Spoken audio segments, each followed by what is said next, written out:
Yeah. All right. Let's go on to game number 2.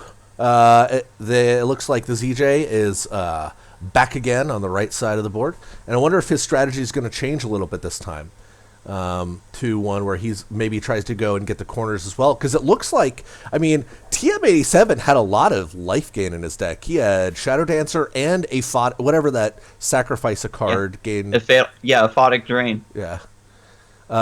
We have someone in chat saying, did anyone create a grow deck? I don't know, but we were talking earlier about how I think that's one of my favorite strategies is just basically playing a card like Colossus or Silithar Elder and sitting on your side of the board and then running away. All right.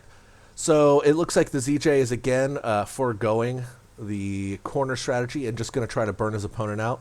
He does have Elucidator and Dire Tide Frenzy, which is going to end up being a lot of damage if he can do it.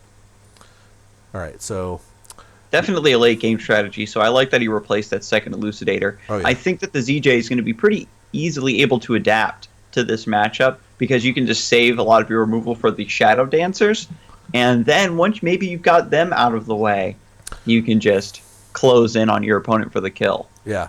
Well, one thing to note, like, I don't think there's a big reason to keep a second Elucidator. The only way that deals damage to the opponent is with Dire Tide Frenzy. So, unless you're... I mean, he does have 2 Dire Tide Frenzies, but if you don't have a second one, there's just really no point in keeping the second Elucidator around. Mm-hmm, mm-hmm. And now we see the Yun coming down with Greater Fortitude. So this is a 7/6 that's just going to run roughshod on whatever TM87 is trying to do. He's going to be forced here to, use the Ephemeral Shroud to body block this thing. I think that's a fine play. I mean, you have it... I really like the Bloodmoon Priestess in this matchup because of all the battle pets, you just have these useless idiots like these Wraithlings just sort of sitting around. That being said, I think there's a pretty solid play here of just Elucidator, Dire Tide Frenzy. It's going to deal 6, block TM87 off, and kill his 2 relevant cards. So it's a pretty scary point to be in for TM87, I think. Right, and it's important to note here that the ZJ doesn't mind taking that damage when you get to hit your opponent for 6, and being able to attack a Wraithling to get this Frenzy is fantastic because leaving a 6/3 on the board, TM87 being boxed in the corner, still getting threatened by the 7/5. Ghost Links, we'll see where he sends this baby. Why did he... All right, well, temporarily out of the way, I guess. And Shadow Spawn, again, providing a really nice foil to all these battle pets. Potentially. I mean, presumably it's going to run into this... he's just going to punish it. Okay, that also works. That works. Probably because he didn't get 100. He didn't get like a very good Wraithling spawn there. Because had he left the game the turn in that way, the Yun would have probably walked 1 up, killed that Wraithling, and then it's just hunting him and hounding him down on this route that he needs to take. Ooh, I think if you're the ZJ, you just wait till you have this Ion Soul Thumping Wave combo, right? It's 8 mana. You're getting 8 mana next turn, and you can pick off all the things. So that's a 14-point burst right there. Mm-hmm. And you got to remember, the Elucidator was only moved. It's still alive. It has it still has Frenzy. Yeah. And if once it gets back into range, it's just going to be able to hit a Wraithling again. Perhaps what this does is puts TM87 in this catch-22 where he needs to play a minion down so the Yun can kill it. But if he plays something that the Yun can't take down, then it just becomes a target for the Elucidator to frenzy off of. Yeah. I do really like the Shadow Dancer here. Shadow Dancer almost single-handedly won him his last game, so getting it down and using your Blood Pour spell maybe, it blocks off this Yun, and you maybe take a step back even, so the Elucidator can't hit you. I don't know. Right. It does feel really bad to back up when you're trying to get to that last corner, but I think that TM87 is recognizing that the ZJ is really trying to put the game on his own terms. Yeah.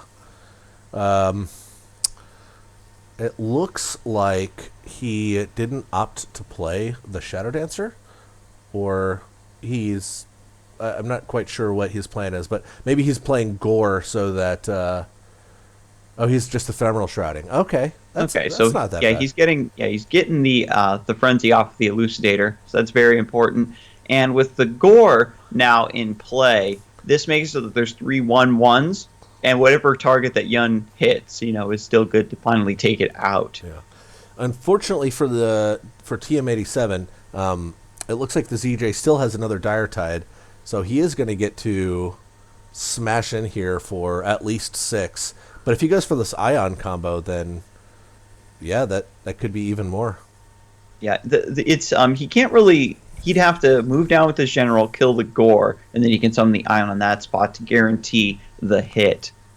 So that's probably what he's going to go for here. Well, so I kind of like this play because the Ion Thumping Wave Soul combo is only 14, and you really need to get that 15th point of damage in, which... True. Yeah, I don't know. Because if TM87, might say, oh man, the elucidators are coming down.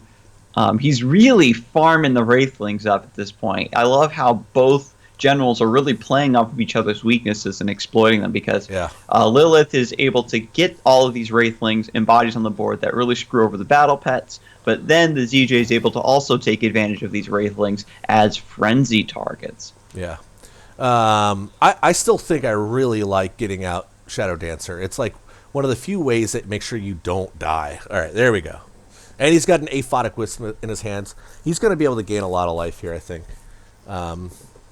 Especially if he can... Does he have a creature he can put down so that Ion hits it? Good.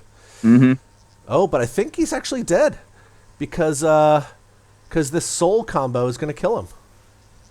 Yeah, even now that he's at 14, the Ion Soul Thumping Wave going to be 14 damage burst coming down here. Yeah, he didn't even need the second Ion either. Oh, man. So the ZJ taking the second match pretty handily. Really solid adjustments to his game plan here. He took it a lot slower, didn't need to go all in, got some serious value out of the Elucidator. I actually think that that TM87 was just a turn away from turning the corner. He had the Aphotic Drain or whatever it's called. So he was going to gain a bunch of life the next turn. That was like the last turn, I think, that the ZJ had to close it out, and he did.